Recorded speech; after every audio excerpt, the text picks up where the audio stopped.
O ex-ministro da Previdência Social, Carlos Lupe, presta depoimento na CPMI mista do INSS nesta segunda-feira.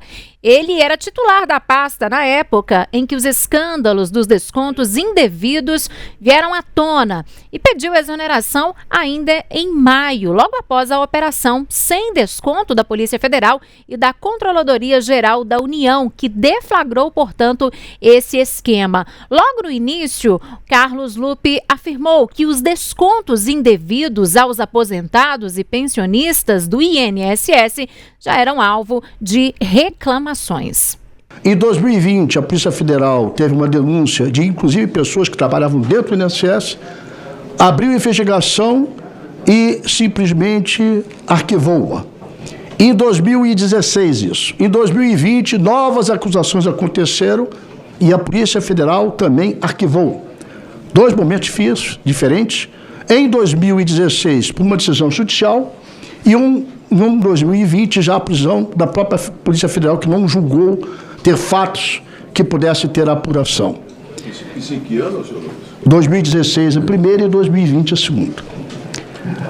Essas investigações, de acordo com o Ministério da Previdência Social, em 2022 foram realizadas 59 ações conjuntas que resultaram em 103 prisões, isso em 2022. Da própria ouvidoria do INSS, que recebia as denúncias, apresentava e enviava elas à Polícia Federal, que efetuou 59 ações conjuntas que resultaram em 103 prisões. Foram cumpridas também 594 mandatos judiciais e as fraudes à época representavam prejuízo superior a 288 milhões aos cofres públicos. Em agosto de 23, o governo federal criou um grupo de trabalho para aprimorar dados e sistemas corporativos do INSS. O ex-ministro também falou sobre o que foi feito antes da operação realizada pela Polícia Federal e pela Controladoria Geral da República. Foi ativado um comando de voz, isso abril de 25 agora, do meu INSS para que os aposentados e pensionistas com dificuldade em tecnologia possam acessar o serviço pelo celular para poder cancelar o que tivesse que cancelar. Eu estou dizendo aqui para os senhores uma série de medidas tomadas antes da operação feita pela Polícia Federal com a CGU. Essa ação da Polícia Federal com a CGU teve origem, a base de tudo começou na ação do Ministério da Previdência Social e da ouvidoria, que alimentou esse processo de informação para que a Polícia Federal pudesse agir, como está agindo até hoje, ainda não está concluído o processo, e pudesse também tomar as providências que estão sendo tomadas, né? Hoje nós temos mais de 1.200.000 aposentados, beneficiados da Previdência, que ressarciram-se daquilo que foi extorquido deles. Mais uma vez registrando que essa ação foi de fora para dentro. Ou seja, não era uma ação feita de dentro do INSS com dinheiro público da Previdência Social. Era uma ação feita entre uma parte das associações criminosas com a conivência criminosa de alguns de dentro do próprio INSS, que está sendo apurado e que, espero eu, que sejam presos exemplarmente aqueles que tiverem os seus delitos comprovados. Sendo que, repito, isso só está acontecendo agora. 2 atos anteriores da Polícia Federal foram arquivados. Esse já devolveu 1.250.000 devoluções daqueles que foram roubados por esse grupo nefasto, que uma parte ainda dentro do próprio INSS, e com a conivência das associações. Carlos Lupe também contou que o presidente Lula não foi informado dos descontos irregulares porque ele próprio não tinha dimensão do tamanho do problema. Nobre relator, a gente, infelizmente, não tem o poder de adivinhação. Nós nunca tivemos a capacidade de mencionar o tamanho, o volume que esses criminosos fizeram dentro do INSS. Só foi possível isso depois da investigação que pela primeira vez teve feita a Polícia Federal. Quando a Polícia Federal investigou para valer. Quando ela não arquivou, que aconteceu 2 vezes anteriormente, como já falei, aberto em 2016 e 2020. Arquivou-se. Agora não, ela investigou, ela colocou à tona esse processo, né? E agora sim a gente tem uma dimensão que eu não tinha na época. Não tinha mesmo, sou sincero em dizer, talvez minha falha maior tenha sido essa, não dado dimensão ao tamanho do rombo que era isso. Ministro, o presidente Lula foi informado pelo senhor em algum momento dessas irregularidades nos descontos associativos? Não, em nenhum momento. Aliás, as conversas com o presidente da República são sempre de marco políticas. Essa questão é de autonomia de uma autarquia maior da América Latina, que é o INSS. Eu acompanhava parte dela tentando ditar as regras para coibi-las, e o presidente da República só tomou conhecimento, como eu, no dia da apuração deflagrada pela Polícia Federal. Ministro, o dever de lealdade de Vossa Excelência para com o presidente da República, o senhor não tinha a obrigação de fazer essa comunicação ao presidente da República? Eu não tinha informação como é que eu ia comunicar, nobre relator. Eu já expliquei ao senhor que a gente tinha a denúncia de coisas específicas e bem menores. Nós tínhamos 5 mil denúncias apresentadas que estavam sendo investigadas. Agora se apareceu um montante, são dezenas, são milhões até. Isso eu não tinha noção, só foi começar a tomar noção disso a partir de, pela primeira vez, a Polícia Federal fazer a investigação e colocar isso à tona sem arquivar o processo. Bom, e a repórter Lara Alves está em Brasília e ela tem mais informações para a gente sobre esse assunto, sobre o depoimento de Carlos Lupe. Boa noite para você, Lara. Ei, Síria, boa noite para você, para todos que estão conosco. Pois é, o depoimento começou por volta das 4h15 da tarde na CPMI do INSS. Inclusive, o ex-ministro Carlos Lupe chegou com certa antecedência por volta das 13h40 e entrou direto para a sala da CPMI.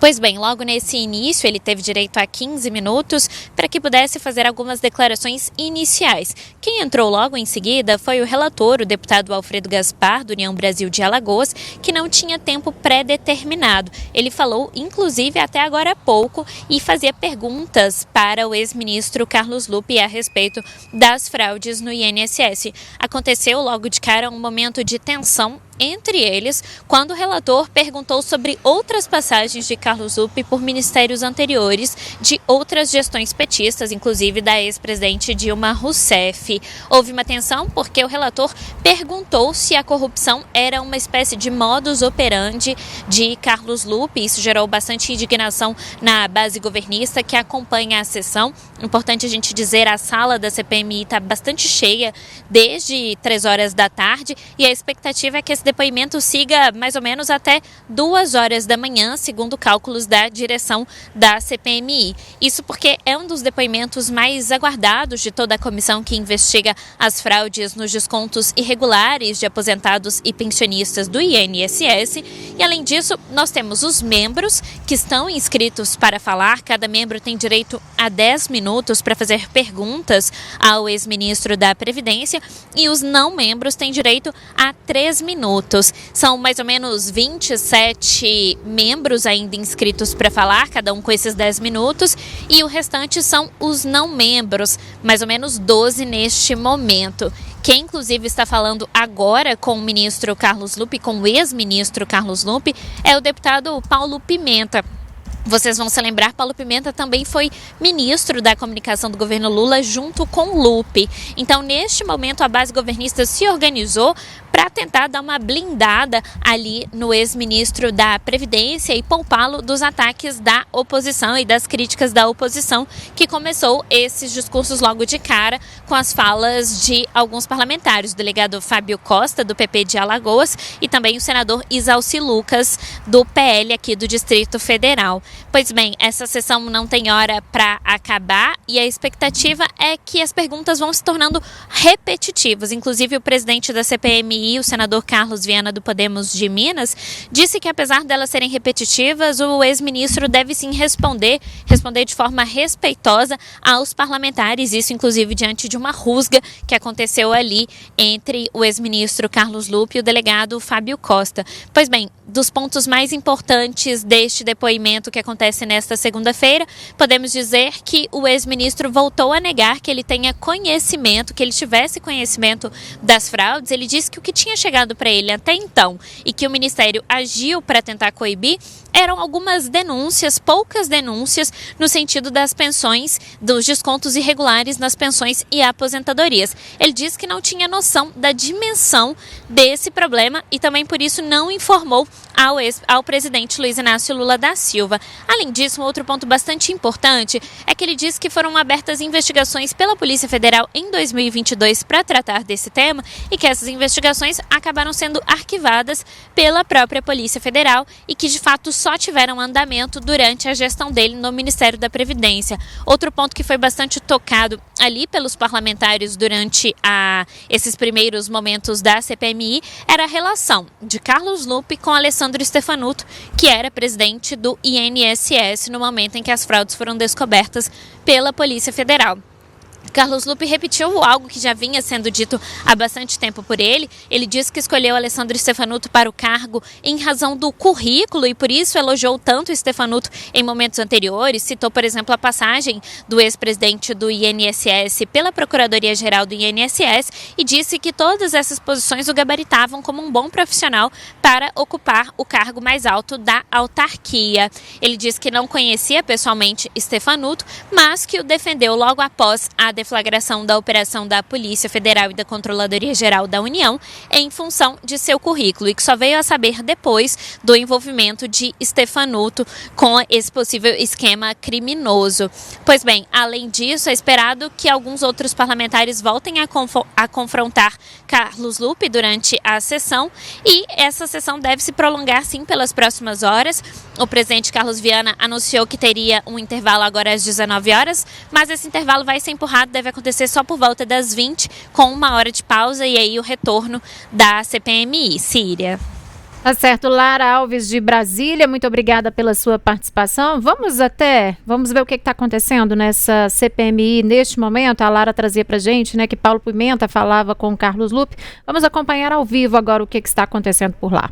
O governo do presidente Lula foi quem tomou essa decisão, terminar com qualquer desconto e devolver os recursos.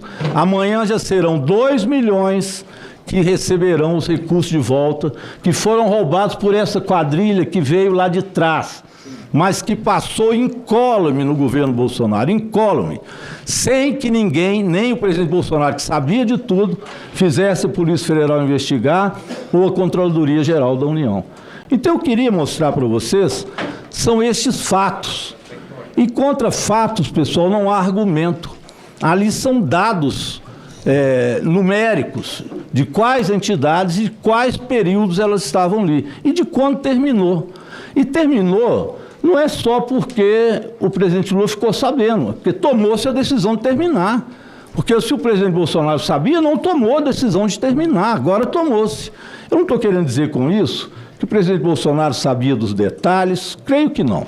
Que ele sabia dos detalhes em relação ao golpe, mas aí é outro assunto que o STF amanhã começa a dar um voto, que termina sexta-feira, é outra história. Isso ele sabia bem, isso nós sabemos.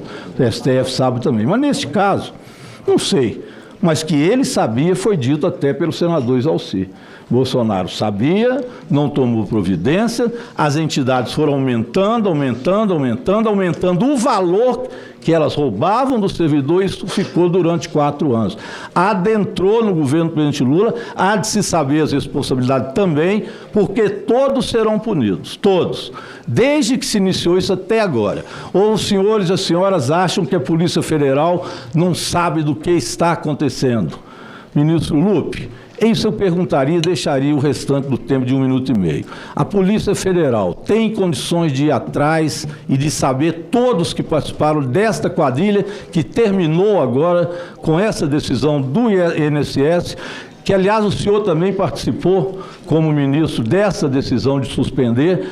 Qual a avaliação do senhor sobre a Polícia Federal nesse trabalho? Eu acho que ela é um instrumento vital, inclusive de auxílio à CPMI, para dar dados. Nós temos questões que são fundamentais numa apuração, dados concretos. Não adianta ter antipatia ou simpatia por A, B ou C. O que nós precisamos é ter dados concretos. Quem roubou, quem enriqueceu, quem desviou dinheiro público e puni-los exemplarmente. Para mim, a Polícia Federal é um instrumento muito importante e vital para auxiliar a CPMI nisso. Obrigado. Sim. E eu termino então, presidente, dizendo que A expectativa é essa. Não adianta fazer da CPMI uma tentativa de um papel político, de um desgaste de um determinado governo agora. Isso não vai levar a nada. E, portanto, nós pegamos o sinal da TV Senado ao vivo, né, direto do Senado, para acompanhar aí as falas neste momento na CPMI do INSS. O Carlos Lupe, ex-ministro Carlos Lupe, respondendo, portanto, a pergunta do deputado Rogério Correia, do PT de Minas Gerais.